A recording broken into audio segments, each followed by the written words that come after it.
Hey folks, welcome back to another Dice Tower preview. I'm Mark, and today we're taking a look at the 6th Realm, which is brought to you by Final Frontier Games. It's for 1 to 4 players, ages 14 and up, and games generally run about 90 to 180 minutes. Thousands of years ago, conflict and strife between the 6 races resulted in years of war and suffering. One day, a strange cursed fog began to roll in from the north. The races fled south and settled in what is today known as the 5 Realms. Their ancient traditions and cities were lost to the miasma and slowly forgotten by history. That brings us to modern day, where a dwarven merchant ship sailing to Merchant's Cove noticed that the poisonous miasma surrounding the land had been lifted. Word quickly made its way to Queen Tabitha, who organized excursions to this new land. What they found shocked them. This was their ancestral homeland, where the 6 races used to live in peace. Peace and harmony had now returned to the 5 Realms, and thus the ancient curse had been lifted. In the 6th Realm, you will assume the role of explorers who have settled this new and old continent. With the backing of the crown and help from the guilds, you will compete to make a name for yourself in this strange new land. The 6th Realm is a heavy Euro game, stuffed to the brim with combos, bonuses, engine building, and interaction. The player-driven scoring and action selection mechanisms mean that no 2 games play out the same. You must carefully balance long-term strategic planning, short-term tactical adjustments, and the desire of your opponents to make a name for yourself as you return to the homeland of your ancient ancestors.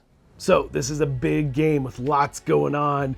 So we're not going to do a deep dive into all the different aspects of it and all the different rules, but I will give you a broad overview of what to expect. This video will help get your feet wet, and there are some amazing videos out there of how the game plays turn by turn. Definitely check them out if you want more information. Now, in this game, it takes place over 3 in-game years. What does that mean? Well, in each year, the Stone Council at the bottom of the board will meet 7 times, meaning that you're going to visit these different guilds around the board. So your goal as a recent arrival, like I said, is to make a name for yourself. So you gain a few points by constructing houses, delving for artifacts, or exploring to find lost relics. Most of your points, though, will come from the Queen's Challenges, also at the bottom of the board, which all the players around the table will take part in issuing. So there are 6 different guilds around the board, and they're color-coded, they have icons associated with them, so you know exactly what you're doing and how they relate to your player board. Because on your player board, you have those same color-coded and icons, so you know what type of action points you have available in order to spend in those particular guilds. And that's one of the things I really like about this game, is how your rank and your reputation work in this game as you move up these tracks and get more and more action points to spend. And what's also interesting is that you'll calculate for the different guilds when you visit them how many points you can spend, because sometimes you've got a bonus and you can just use it one time and so forth. But you'll calculate across the top and you'll take that many action points and use them in the guilds and in various other ways as well. But the thing is, it might seem silly to calculate that at first because you don't have very many, but as the game progresses, you're going to start to get a lot of points, and to keep track of them as you spend them, this is super handy and helpful for sure.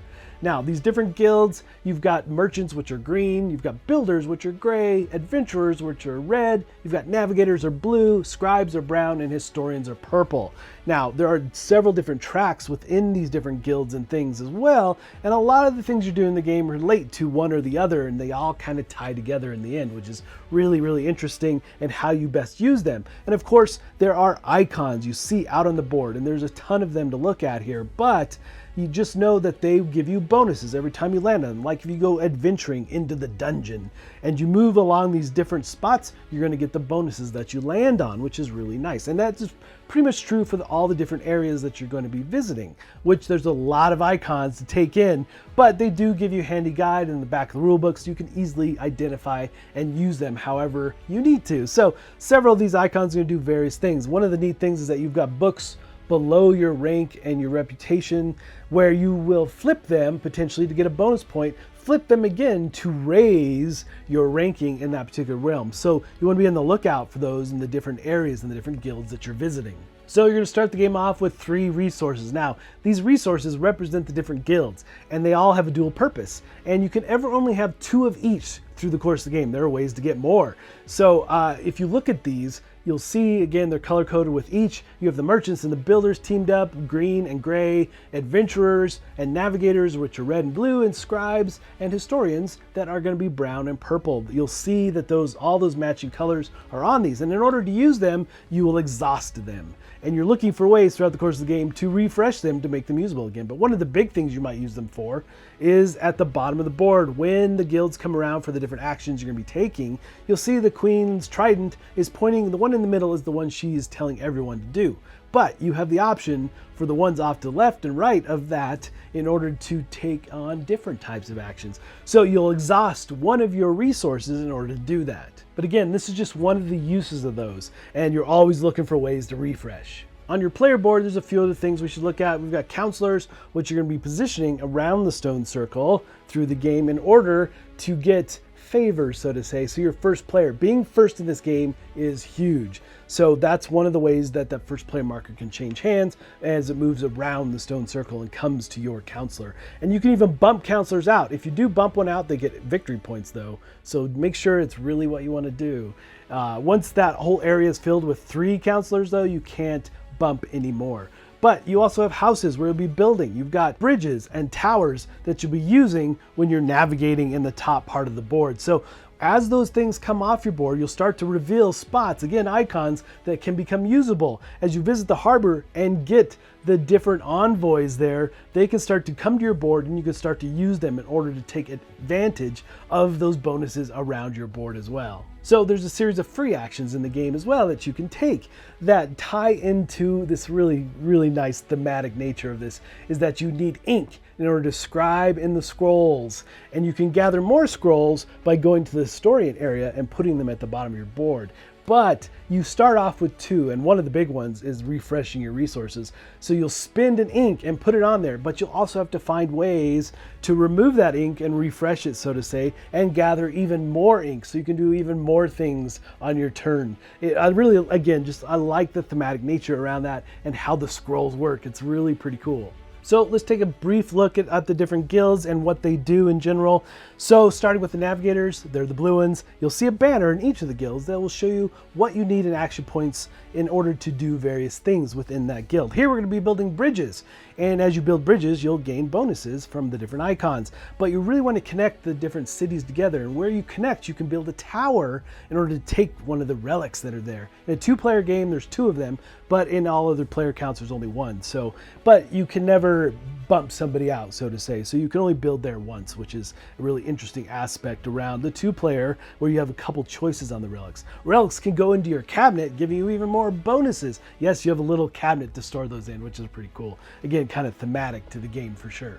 Now, my favorite of the guilds has got to be the Adventurers Guild, where you're exploring this dungeon. And then there's branching paths to move through the dungeon as well, but all kinds of bonuses to be had. You can even get artifacts that you can add to your player board, which is really cool. But you can get ink, you can move up different tracks, you can refresh your resources, move up the ambition track, flip your books, so many different things you can do here. It really pays off to invest, at least for me it did, as I moved through the dungeon. It was just part of the fun for sure. Again, super thematic. And then we have historians, about getting more scrolls, giving you more options, things you can spend your ink on to do various things. But you also have to spend action points here to move the historians around so you can get access to the different scrolls. So that is definitely something you want to tap into to get a lot of new actions. And as you get scrolls and put them on your board, there's bonuses to be had there as well.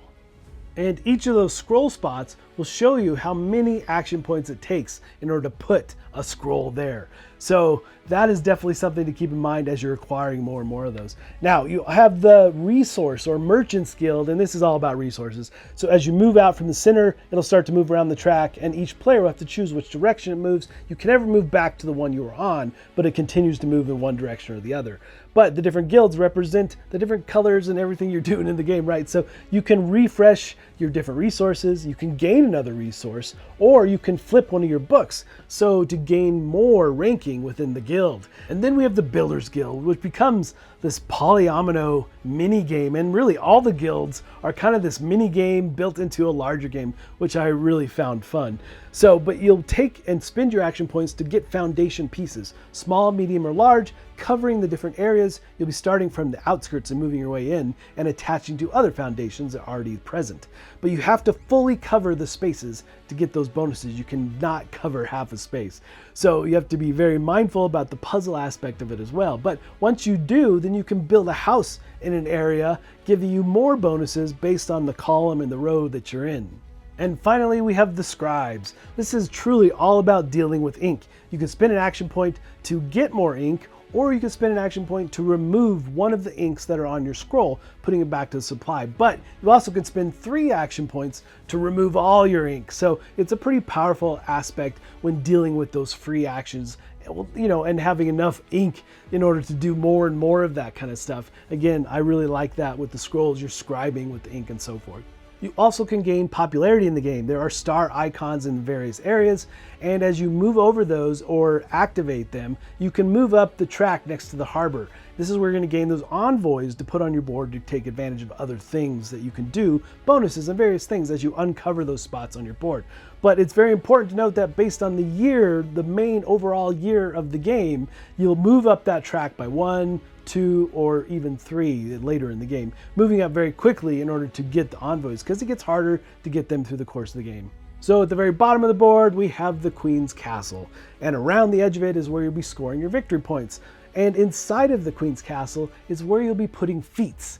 Depending on 2-player or even the higher player counts will determine what type of puzzle piece feat that you put into play. You have 2 small ones in a 2-player game, or you have a single triangle for a larger count. But these feats are something you're going to be using in order to get more victory points at the end of the game by fulfilling their requirements. And you get to put your own little token on there as well in order to do that, to determine how many victory points these particular feats are worth when you combine them and so forth. So again, you're trying to find the right place to put them and use them with the existing and so forth. So it is a really neat puzzle for sure. But in order to get there, you have to move along the Queen's Ambition track. Again, this is a track that you'll be moving up through various means. There are icons with the Queen's crown that will move you along that track.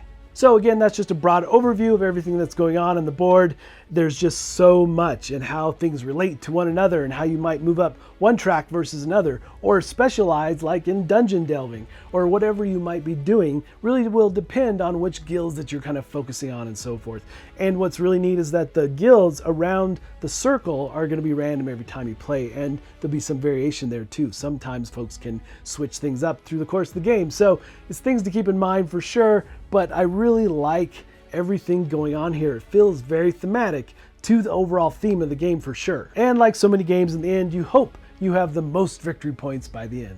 All right, folks, just a reminder once again, this has been a Dice Tower paid preview, and everything you've seen has been in prototype form, so keep a close eye on the campaign for any changes that still may occur. Now, with that said, again, I really like the thematic nature of this game. It really plays into all the different guilds and everything you're doing in order to advance yourself. I really like how the point system works, action points, building up your reputation and your ranking within the guild in order to get more and more points by the end of the game. Just fantastic how that works, and how you can really specialize in one guild versus another.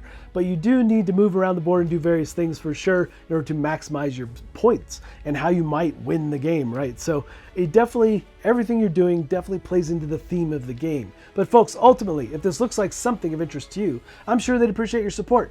So I think that's it for me, and until next time, we'll see you at the table.